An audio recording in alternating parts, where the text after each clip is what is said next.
Et malheureusement, Alain, d'une balle dans la nuque, et Jean-Paul, la même sentence. C'est le récit glacial d'un double assassinat commis il y a 30 ans jour pour jour dans cette forêt du Haut-Var.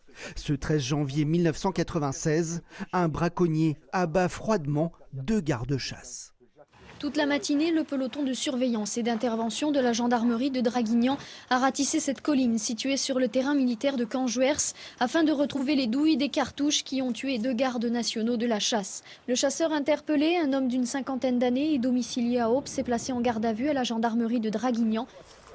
À 88 ans, Alain Panizza est le dernier témoin vivant de ce drame. Avec son collègue, il réussira à maîtriser le braconnier en frôlant la mort. Et moi, je me suis approché et à ce moment-là, il a tiré. Le coup m'a passé ici.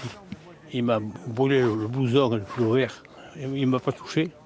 Je l'ai menacé à ce moment-là. J'ai mis le revolver sur la tempe. Je lui ai dit maintenant, lâche ton arme. Il a lâché son arme. On l'a interpellé. Voilà. J'ai eu de la chance. Ce n'est pas mes collègues, malheureusement, qui n'ont pas eu autant de chance.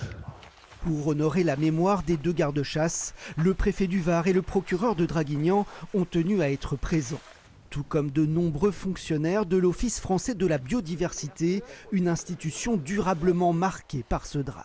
On entend dans la presse certaines personnes qui font état que nous soyons armés et remettent en question le fait que les inspecteurs de l'environnement soient armés. Et aujourd'hui, malheureusement, on ne peut que se rendre compte que le métier est dangereux. En France, 80 agents de l'OFB ont été tués dans le cadre de leurs fonctions.